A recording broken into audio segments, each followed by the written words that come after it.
Online पाठशाला की आज की हिंदी साहित्य की कक्षा में मैं आपको पढ़ाने जा रही हूँ आपकी पुस्तक का पाठ 3, जिसका नाम है एक रहस्य। पाठ 3 की लेखिका है तेत्सुको मुरायानागी। बेटा, ये एक जापानी लेखिका है। आपने अपने देश में कई लेखकों एवं कवियों को आज तक जाना है। हिंदी भाषा को आपने पढ़ा है, इसके अलावा आप अंग्रेजी पढ़ते हैं। इस पाठ में आप जापान की लेखिका द्वारा यानी कि जापानी भाषा में जापानी लेखिका द्वारा लिखी गई एक रचना आप हिंदी में पढ़ते हैं। इस पाठ से आपको जापान के नाम, जापान के स्थानों के नाम, जापानी भाषा के कुछ शब्दों के नाम से भी परिचय करने का मौका मिलेगा। है ना ये रोचक बात? जापान तो वैसे भी बहुत अच्छा देश है ना? तो क्यों ना हम पढ़े पाठ 1 रहस्य, जिसकी लेखिका है तेत्सुको मुरायानागी। इस पाठ के द्वारा लेखिका बाल मनोविज्ञान को अभिव्यक्त करती है एक छोटी सी घटना के द्वारा, जिसमें तोतो चान नाम की एक बच्ची को सिक्के पड़ेंगे रास्ते में मिलने पर आगे क्या होता है, उसकी क्या मानसिक स्थिति होती है, इसके बारे में इस पाठ में बताया। तोतो चान को जिंदगी में पहली बार पैसे पड़े हुए मिले रास्ते में। उसे पैसे कब मिले? जब वह स्कूल से अपने घर ट्रेन के द्वारा जा रही थी। ओइमाचा रेल में चढ़ी थी वह और जियोगाओका से कहां तक? मिदोरीगाओका नामक स्थान तक के लिए, यहाँ उसका घर था। एक पैना घुमाव पड़ता था ट्रेन का रास्ते में और तोतो चान उसकी दाहिनी तरफ हमेशा खड़ी होती थी, क्योंकि उसे दाहिनी तरफ ही उतरना होता था। घुमाव आने पर वह अपना पैर जोर से संभाल कर रख लेती। उस दिन भी जब ट्रेन घुमाव पर मुड़ी तो क्या हुआ? तोतो चान ने अपने पैरों के पास कुछ पड़ा हुआ देखा। इससे पहले तोतो चान के साथ एक बार हो चुका था कि उसने नीचे पड़ी हुई चीज को सिक्का समझकर उठाया और वह एक बटन निकला। हो गया ना, है ना? ऐसा कभी कभी आपके साथ भी तो होता है। तो अब की बार तोतो चान एकदम सावधान थी। उसने पहले बहुत ध्यान से देखा कि यह क्या है। फिर उसे देखने के बाद अच्छी तरह निश्चित कर लिया कि हाँ, यह एक सिक्का ही है।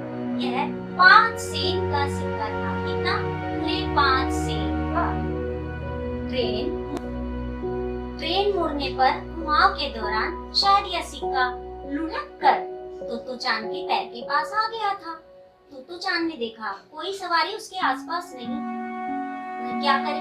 उसे याद आया, उसे किसी ने बताया था कि जब कोई चीज रास्ते में पड़ी हुई मिले तो उसे सिपाही को सौंप देना चाहिए। आपके स्कूल के असेंबली ग्राउंड में कुछ मिलता है तो आप क्या करते हो? ले जाकर के हम लोगों में से टीचर्स वगैरह से किसी को दे दो। वैसे ही तो चान को भी सिखाया गया था।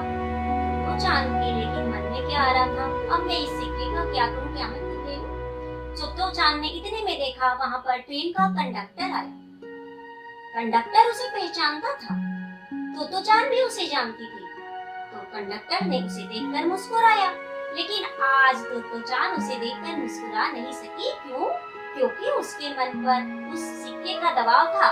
कौन सा सिक्का? जो उसे 5 सेन का मिला था और उसने अपने दाएं पैर से इस सिक्के को दबा रखा था कि कोई देख न ले। आगे क्या हुआ? उसी समय फुकायामा स्टेशन पर ट्रेन रुकी। अगले स्टेशन पर उसे उतरना था। कई सवारियां उतरी चढ़ी। उनके धक्के खाते हुए भी तो चांद ने अपना पैर सिक्के पर से नहीं हटाया। रेल से उतरकर सिपाही को मैं सिक्का थमा दूंगी, ऐसा उसके मन में आया। फिर उसके मन में आया कि सिक्का उठाते वक्त किसी बड़े ने उसे चोर समझ लिया तो वह क्या करेगी? इस सिक्के से तो उसे मीठी गोलियां और चॉकलेट भी खाने को मिल सकती है। इसलिए तो चांद के लिए तो ये पूंजी थी, भले ही बड़ों के लिए मामूली सी चीज। इस ख्याल से अब आगे उसने सोचा, वाह, मैं क्या करूंगी? ऐसे कहते हुए मैं धीरे से गुदगुदाऊंगी, अरे मेरे पैसे नीचे गिर गए और नीचे झुककर ये सिक्का ले लूंगी। तब लोग समझेंगे कि यह सिक्का तो मेरा ही है।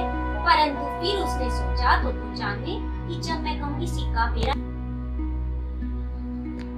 और तभी उसके मन में दूसरा ख्याल आया, अगर किसी और ने भी कहा नहीं यह सिक्का तो मेरा है, तब क्या होगा? सोचते सोचते अंत में उसने एक अलग निश्चय किया और उतरते वक्त ट्रेन से वही उसने किया भी।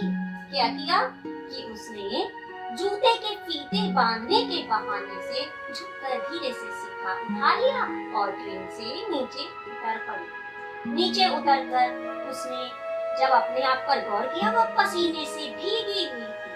5 सेन का सिक्का अब उसके पास था। अब उसका क्या करे? पर थाना तो बहुत दूर था, वहां जाने में बहुत देर भी लगती।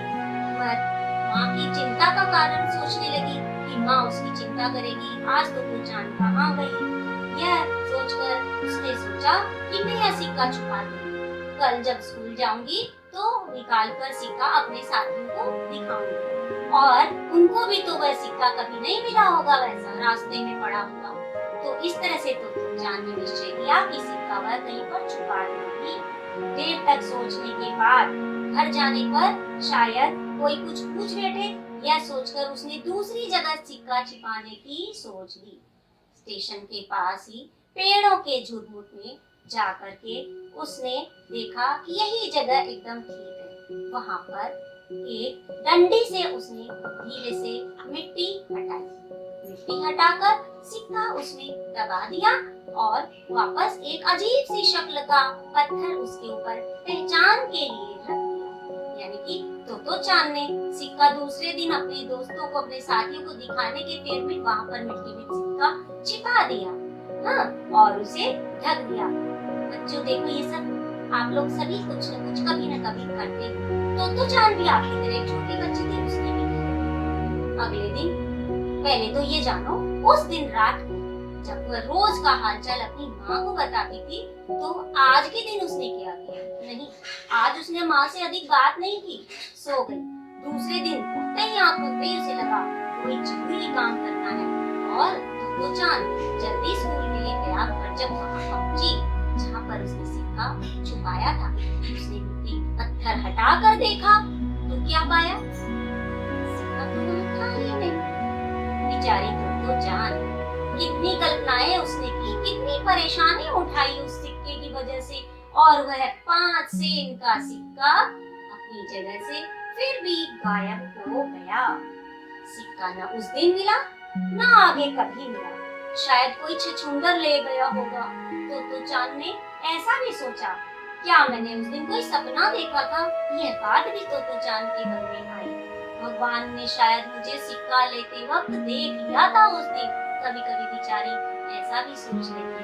तो ये रहस्य कभी नहीं सुलझ पाया कि आखिर वह 5 सेन का सिक्का तो चांद बेचारी को उलझाकर कहाँ चला गया। तो ये मजेदार कहानी, ये सिक्के के रहस्य की कहानी मैंने जो आपको बताई पाठ 3 की। बच्चों, आप अपनी पुस्तक से पढ़िए और इसका आनंद लीजिए। जापानी भाषा के कुछ विशेष शब्द आपको मिलेंगे, उनको आप रेखांकित कर सकते हैं अपनी पुस्तक में। इस कहानी को पढ़िए, आनंद लीजिए, इसको समझिए और कहीं न कहीं ये आपके स्वभाव से भी मेल खाती हुई कहानी है तो चांद की। ठीक है ना?